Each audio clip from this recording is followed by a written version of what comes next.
Si Kita-kita mo kami para sa isang friendly debate. Bago pa yung pagpunta doon. Para sa ganun maayos natin, para sa kapakanan ng ating mga. Handang harapin sa isang debate ni Senate Minority Deputy Floor Leader Rodante Marcoleta si Philippine Coast Guard spokesperson for the West Philippine Sea, Commodore J. Tariela. Gayun din sina former Associate Justice Antonio Carpio at University of the Philippines College of Law Professor Dr. J. Batumbacal. Sa gitna ito ng imbitasyon ng PCG Commodore sa Senador na bisitahin at lumahok sa isang Maritime Domain Awareness Flight sa Kalayaan Island Group.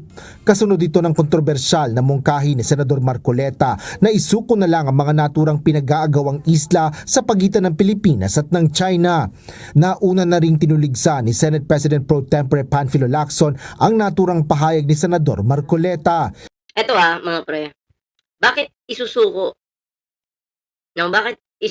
ni natin yung talagang sa atin naman?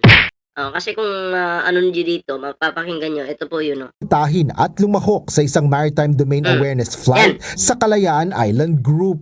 Kasunod ito ng kontrobersyal na mungkahi ni Senador Marcoleta na isuko na lang ang mga naturang pinag-aagawang isla sa pagitan ng Pilipinas at ng China. Bakit isusuko? Pinag-aagawan, malinaw naman po sa atin at itong Chinese na to, mga Chinese government na to, may history na po sila ng pananakop. At ngayon po, inuunti-unti po tayong sakupin ng mga chikwan na to. Diba? Tapos, ang pangit pa dito, no? Isuko na lang daw po yung isla na yan, sabi ni Marcoleta. Sabi niyo, hindi siya yung tagapagtanggol ng China. Pero bakit natin isusuko? May karapatan naman po tayo dyan. Diba? Bakit isusuko? Bakit yun yung palaging nilalaban ni Marcoleta na isuko na natin yung atin? Atin yun eh. Diba? Atin yun. Bakit natin i-give up? Kaya malinaw po dito na nagkaroon po tayo ng senador na tanim ng China.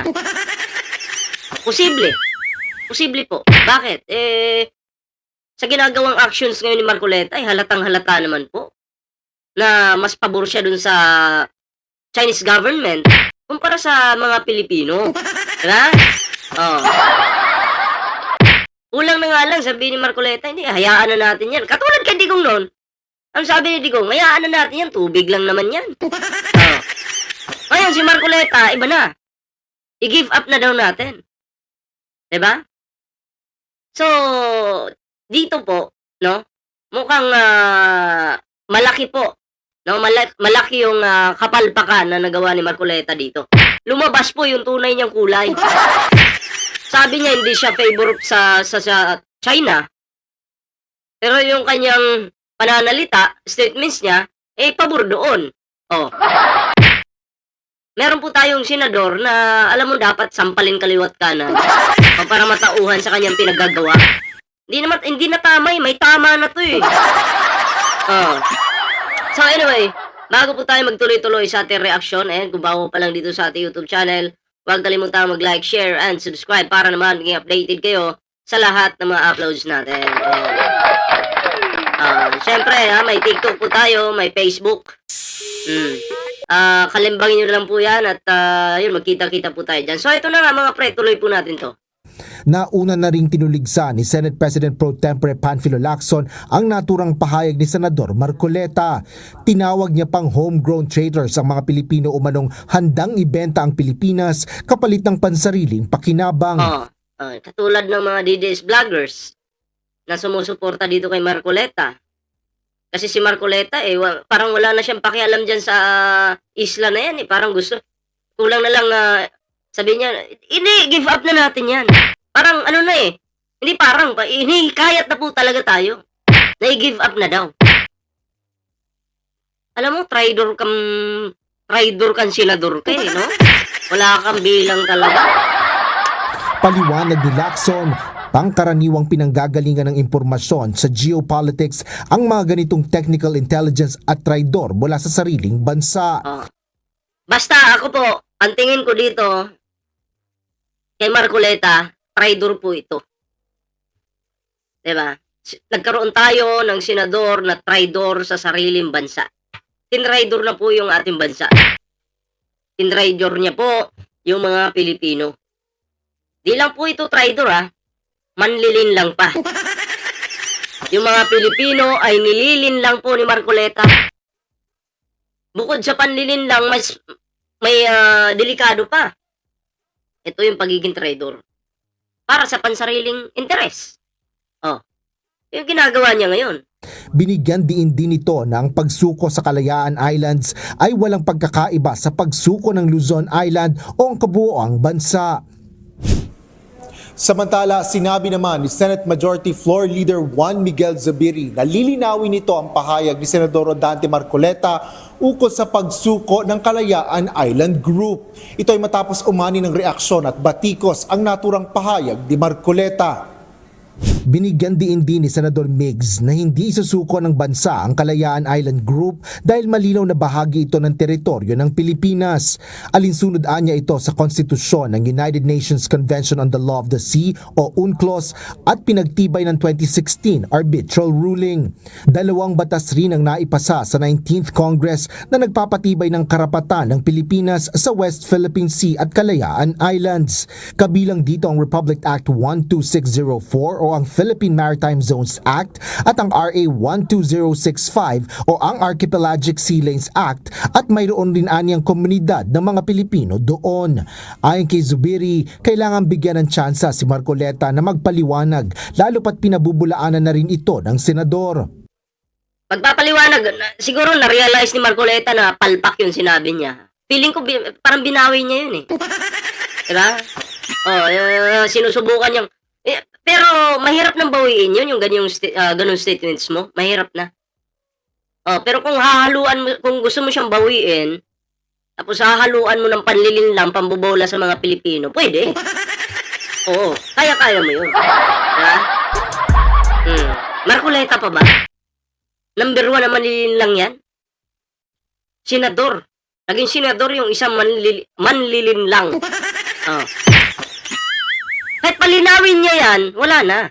Huli na yung lahat. Pero kung hahaluan niya ng panlilin lang, kaya niya, syempre, Marcoleta pa ba? Samantala, iginiit ng Armed Forces of the Philippines na patuloy nilang poprotektahan at hindi isusuko ang pambansang soberanya at integridad ng ating teritoryo. Ayon kay Philippine Navy spokesperson for the West Philippine Sea, Rear Admiral Roy Vincent Trinidad, gagampanan nila ito ng may buong puso at pagmamahal sa kanilang sinumpaang tungkulin. Nirerespeto naman ng Malacanang ang karapatan ng mga senador na maghayag ng kanilang mga pananaw ukol sa issue sa West Philippine Sea. Sa kabila nito, binigyan din ng palasyo ang halaga ng nagkakaisang paghahayag ng posisyon ng Pilipinas sa West Philippine Sea. Pero ang nais din po ng Pangulo, maipahatid ninuman ng bawat Pilipino kung ano ba ang ating karapatan sa ating teritoryo, kung ano ba ang interest natin sa West Philippine Sea. Ganun pa rin po ang posisyon ng Pangulo. Wala pong anumang bahagi ng teritoryo natin o anumang interest ang iso-surrender sa anumang foreign power. Pero dapat din po tayo maging tugma sa ating ipinapahayag. May kasabihan nga tayo, ang magtanim ng hangin, bagyo ang aanihin. Asher Kadapan. Ay, mga pre, ano reaction niyo dito kay Marcoleta? Masyado nang masyado nang gago no? Oo, ginagago na po yung taong bayan. 'Di ba? Yung i-give up mo yung sa atin, bakit mo nasabi yan? Yan ay isang malaking katraidoran. Kaya dapat lang talaga, ako, kung may, kung taong bayan ay magdidesisyon, 'di ba? Kakampihan ko yung taong bayan. 'Di ba? Kasi si Carbonell nagsabi na yung sa thumbnail niya na si Marcoleta pupugutan ng ulo. Oh. 'Di ba? Yung nakalagay yun sa thumbnail ni Carbonell, pag taong bayan yung nagdesisyon niyan, edi yari ka. 'Di ba? Kasi katraidoran yan sa bansa yung pag ginagawa mo, Marcoleta. Ha? Kaya sinasabi nila na yung sinasabi ni Carbonell dun sa text sa kanyang thumbnail na pupugutan ka ng ulo, Siguro kaya nagawa niya yun dahil sa galit niya. Dahil wala kang kwentang senador, traidor ka. Paano ba kaya, Marcoleta, kung taong bayan na yung magdesisyon, napupugutan ka ng ulo? Wala ka ng takas. Diba? Yaring-yari ka talaga. Oh. Ano gagawin mo? Tatakas ka? Wala kang takas eh. Taong bayan na nga yan. Galingan mo pa, Marcoleta. Galingan mo pa. Yung panlinin lang mo, galingan mo pa. Pag ang taong bayan nagalit, kakalad ka rin ka dyan sa Senado. Papasukin talaga yan dahil, naku, siyempre taong bayan na yan eh. Kakalad ka rin ka talaga. Baka mamaya pugutan ka pa ng ulo. Wag naman sana. Wag naman po sana mangyari at wag umabot sa ganun. No? May chance pa itong si Marcoleta na mag-ayos-ayos ka naman dyan sa loob. Huwag mong gagalitin yung taong bayan. Ha? Huwag kang gago. So, anyway, kayo, ano reaction nyo dun mga pre? At ngayon naman, pag-usapan natin itong si Chis Escudero. Siguro mas maganda ilagay ko yung picture na dito. Ilagay ko yung picture niya dito mga pre. Pag-usapan po natin itong si Chis Escudero para yun na nga, no? Kasi isa pa to. Isa pa tong Chis Escudero na to. Wala rin tong bilang, mga pre. Ano ba to? Bakit,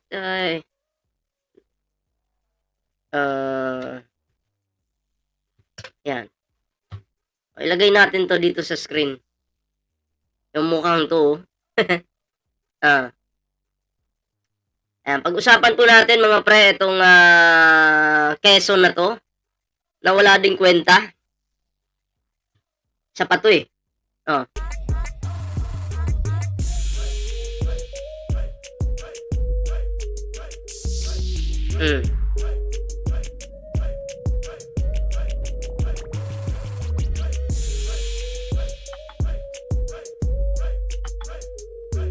So, ayan. Pag-usapan po natin itong si Chis Escudero. Ito, hindi naman to personalan yung ating gagawin. Focus lang tayo dun sa katarantaduhang ginawa nito. Ito ay, kumbaga, naaayon lang sa issue. Bilang isang senador, ikaw dapat ang unang humaharap sa investigasyon, Chis Escudero. Hindi ang unang, ikaw yung mauunang umiwas. Iwas ka ng iwas eh. May mga aligasyon laban sa iyo, may mga dokumento, may mga sinasabing money trail, may mga rekomendasyon para imbestigahan ka. Pero ang nangyari, tahimik. Ikaw. At syempre yung mga kakampi mo. Diba? Tahimik yung mga kakampi mo. Bakit kaya? Ikakampi mo, syempre. Eto samantalang yung ibang opisyal, kahit walang matibay na ebidensya, binabanatan, binubusisi at hinahabol araw-araw ng mga kaibigan mo rin. Diba? Binabanatan sa social media ng mga asong ulol na mga DDS vlogger. Diba? Yung Pangulo kahit maganda yung ginagawa, hinahabol ninyo, ginagago ninyo, winawalang hiya ninyo. Diba kupal kayo? Bakit pagdating sa'yo, biglang nagiging bulag, bingi at pipi ang lahat? Ang taong bayan galit na sa'yo. Galit na sa'yo ang taong bayan. Pero, teka lang. Bakit itong si Chis Escudero hanggang ngayon, di ba, tahimik Tahimik. Pag tahimik ang isang tao, lalo na kung may ebidensya naman laban sa'yo, tapos tahimik ka, anong ibig sabihin nun? Ang tingin ng taong bayan sa'yo, guilty ka. Ano ba to si Chis Escudero? Untouchable ba to? Untouchable or nananahimik lang para hindi mapansin? Kung wala kang tinatago, bakit parang takot na takot ikaw sa investigasyon? Diba? Ang malinis, hindi umiiwas sa isang liwanag. Ang matino, hindi natatakot sa pagsisiyasat. Diba? Pero sa'yo, Cheese Escudero, tila kabaliktaran. Oo. Diba? Imbis na ikaw yung manguna sa paglilinaw, ikaw pang nakinabang sa katahimikan. Nandun ka sa parang ano ka ba, nandun ka sa isang sulok, tahimik ka lang para hindi ka mapansin, hindi ka makita. Diba? At malinaw, syempre, ang dating sa taong bayan, baka may protection ka. Kasi, etong taong ito mga pre, alam nyo naman, si Cheese Escudero, namamangka po ito sa dalawang ilog. Oo.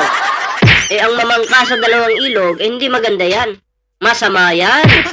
Oo. Diba? Masama yan. So, Cheese Escudero, mukhang halatang halata na kasi namangka siya sa dalawang ilog. Medyo unti-unti niyang nilalaglag yung PBBM administration. Sino ngayon yung kinakapitan nito? Ha? Kasi parang feeling ko, kaya ako'y magtatanong na lang, untouchable ka ba? Ha? Nakakagigil eh. Nakakagigil po itong ganitong klaseng tao. Diba? Ay, dismayado din ako kasi yung para sa flood control naging singsing. Yung para sa flood control naging singsing, magkano lang ba yung sahod ng senador? Ayun, naging singsing na po yung para sa flood control. Congratulations! Diba? Sana all may singsing. Grabe, no? Laking halaga nun. Jackpot si Hart. Anyway, kayo mga pre, anong reaction nyo dito? Ayan, comment down below para naman po mabasa natin yung mga komento, inyong reaksyon. Ayan, bago po tayo magtapos, huwag kalimutan mag-like, share, and subscribe sa ating YouTube channel. Siyempre, may TikTok, may Facebook po tayo. Ayan. So, hanggang dito lang muna yung ating video mga pre. Ako'y magpapaalam muna pansamantala. Kita-kits po tayo sa susunod na video. Ingat at magandang araw po sila.